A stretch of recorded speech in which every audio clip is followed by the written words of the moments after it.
Anfa'uhum linnas. Muslim yang berkelas itu dia selalu berpikir, apa yang sudah saya berikan manfaat diri saya ini. Tidak LC, tidak MA, tidak doktor, tidak datuk, tidak profesor, bukan dosen. Tapi dia bermanfaat untuk orang kampungnya. Dari mulai si fulan, anak si fulan, bini si fulan, ayah si fulan, cucu si fulan ngaji sama dia. Gratis pula tuh ngajinya. Itu yang kita dengar tadi. Itu kita dengar dari saudara kita muslim-muslim yang berkelas itu. Dari mulai atuk si fulan, punya anak ayah si fulan, punya anak cucu si fulan, itu ngajinya sama saya Pak Ustadz. Penggali-penggali kubur yang dikumpulkan Ustadz Lukman sebanyak 800-900 ribu orang. Mereka tak pernah berpikir, kita pun tak pernah kenal dan tak mau kenalan sama orang penggali kubur. Tak punya kartu nama, tidak pernah buat baleho. Tapi ketika ada orang meninggal, dia hadir, datang. Apa prinsip hidup mereka? Anfa'uhum linnas. Sejauh mana kebermanfaatan kita untuk orang lain. Ayah kandung pun tak dapat manfaat, mak kandung pun tak dapat manfaat, anak tak dapat manfaat, istri tak dapat manfaat, adik, abang, kakak tak dapat manfaat, apalagi orang lain.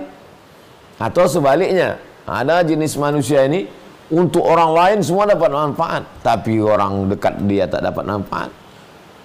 Tak meleleh Pak Ustadz.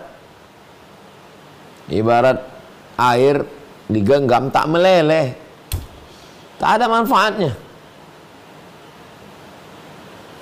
Apa manfaat hidup kita? Saya jauh berjalan, banyak dilihat, lama hidup, banyak dirasa, ketemu dengan orang-orang yang luar biasa. Di antaranya yang baru saja meninggal, Habib Mahdi bin Syihab. Jadi rupanya orang-orang baik itu setelah dia meninggal baru orang cerita kebaikan-kebaikan. Setiap kami datang Pak Ustadz, makanan ada terus nggak tahu datangnya dari mana. Kami semua ngumpul Pak Ustadz, ada grup hadrah, ada masfurah kelompok ustadz-ustadz.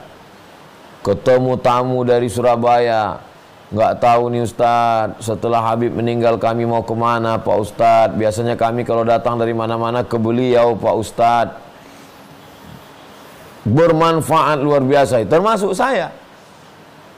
Kayak mana nih ke depan nih kalau mau ke Sumatera Selatan. Nah, jadi saya ngasih contoh, tak usahlah jauh-jauh cerita tentang sahabat Nabi. Memanglah mereka orang pilihan. Ini yang hidup sekarang ini, yang sama dengan saya berjalan ini.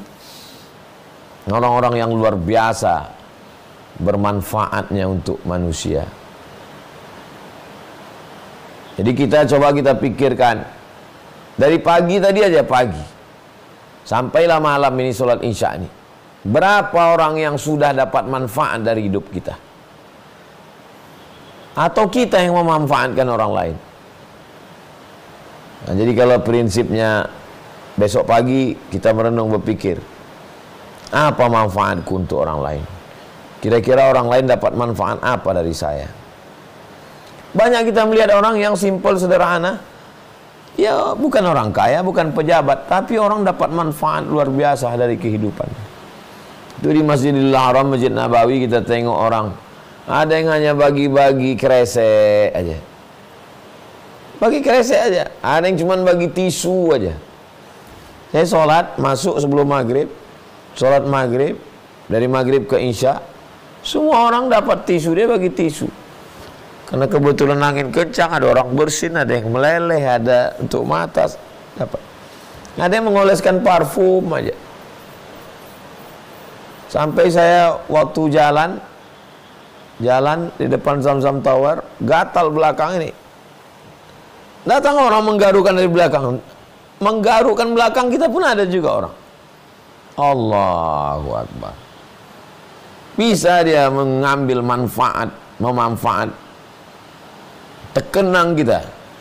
Orang-orang baik itu susah kita melupakan. Saya sejak kawan saya meninggal, sama-sama di Madrasah Aliyah Air Molek, sama-sama kuliah di IAIN. Dekat, akrab, luar biasa. Meninggal dia jam 12 malam saya sampai ke kuburannya karena jauh dari Pekanbaru. Sejak itu saya tak terlalu mau dekat dengan orang. Karena kalau terlalu dekat, terlalu akrab, nanti kalau dia mati sedihnya berbulan-bulan, bertahun-tahun. Jadi kalau dekat, ya dekat gitu, say hello aja lah. Tapi rupanya tak bisa. Orang kalau sudah baik dia, walaupun kita jarang jumpa, tertawan hati kita dalam kebaikannya. Orang baik itu sampai hati kita terkenang terus. Khairun nas, orang paling baik, anfa'uhum linnas, orang yang paling bermanfaat buat orang lain. Ini orang berkelas. Yang keempat,